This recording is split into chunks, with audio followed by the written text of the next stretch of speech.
December 8, 1941. Japan declares war on Britain and the United States. Within hours, Japanese forces begin moving south through the jungles of Malaya.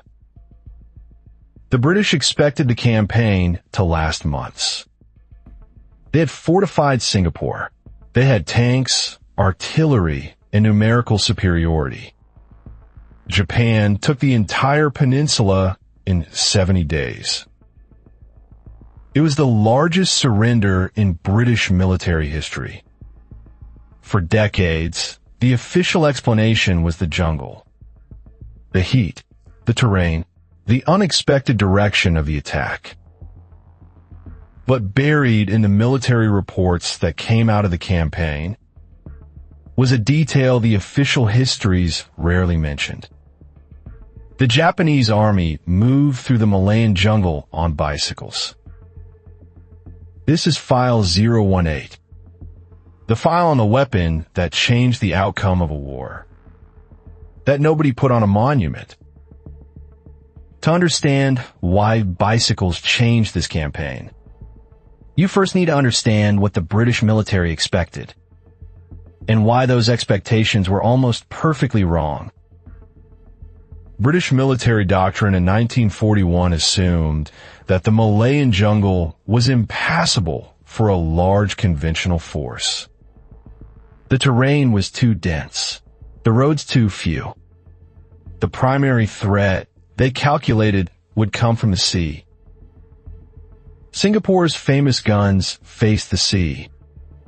The northern land border with Malaya was considered a secondary concern. The jungle, British commanders believed, would do the defending for them. They were wrong about the jungle. They were wrong about the direction.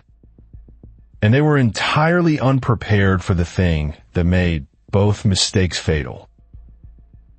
The Imperial Japanese Army's 25th Army entered Malaya with approximately 30,000 troops. A significant portion of those troops were equipped with bicycles. Specifically, standard-issue Japanese military bicycles, single-speed, steel frame, built for durability rather than speed. The commanding officer of the 25th Army was Lieutenant General Tomoyuki Yamashita. He had studied the terrain carefully. He understood something that the British had not considered. The jungle had roads. Not many roads, not good roads, but enough roads for a bicycle. And a bicycle can go where a tank cannot. The Japanese bicycle units could move at 30 to 40 kilometers per day through terrain that stopped motorized vehicles entirely. They could travel silently. They needed no fuel supply chain. When tires punctured, and in the jungle, they punctured constantly, the soldiers removed the inner tubes and rode on the bare metal rims. The noise it produced was described by Allied troops as a sound unlike anything they had heard before. They initially thought it was armored vehicles. The campaign's timeline is the most striking evidence of what the bicycle made possible. Japanese forces crossed the Thai-Malayan border on December 8th, 1941. They reached the northern outskirts of Singapore on January 31st, 1942. 550 kilometers in 54 days. Through jungle, through monsoon season, outpacing the retreating British forces at almost every engagement. The British retreated faster than their supply lines could follow. Ammunition, food, and medical equipment were abandoned along the route. The Japanese bicycle units, carrying their own supplies on the bikes themselves, simply picked them up and continued. Lieutenant General Arthur Percival, commanding the British forces, later wrote that his troops were consistently outflanked by units that appeared from directions he had considered impassable. He never fully understood how they moved so quickly. Singapore fell on February 15th, 1942. 85,000 British and Commonwealth troops surrendered to a Japanese force of roughly 35,000. The attacking force was outnumbered more than 2 to 1. Winston Churchill called it the worst disaster and largest capitulation in British history. The impact on Britain's position in Asia was permanent. The age of British colonial authority in the region effectively ended on that day.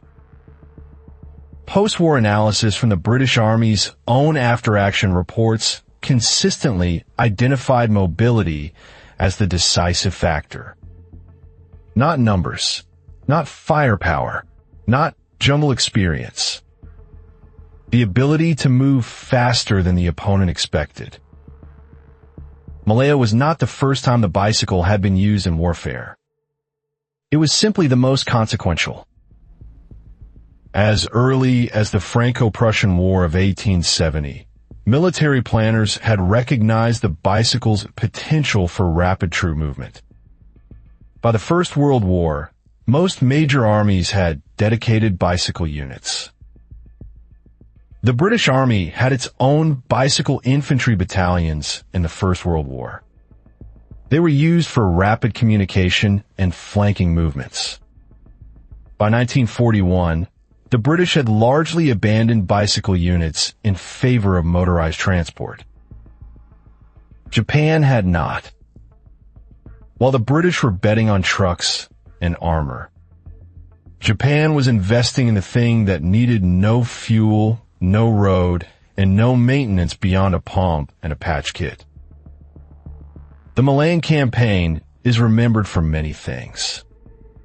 The fall of Singapore, the humiliation of Churchill's empire, the beginning of the end of British dominance in Asia. The bicycle is rarely mentioned.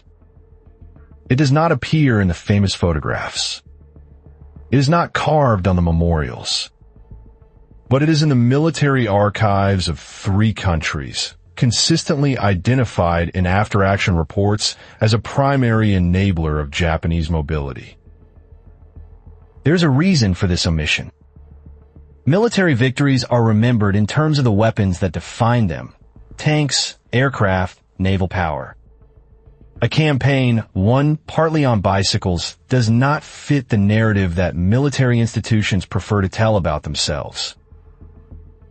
But the efficiency of the bicycle as a military tool has never been disproven. It has simply been forgotten by the people who no longer need it, and remembered very precisely by the people who do. The bicycle has been used in military operations in Vietnam, in Afghanistan, and in conflicts across Africa. In each case, for the same reason it worked in Malaya. It goes where the other side's weapons don't expect it. The most efficient machine humans ever made turned out to be a weapon. Not because anyone designed it that way, but because efficiency on a battlefield is the most dangerous thing of all. Until the next investigation, keep the files open. File closed. Next file. A race from 1904. 5 different champions in 5 weeks. And the cheating methods that rewrote the rulebook. The Bike Files. Subscribe for the next case.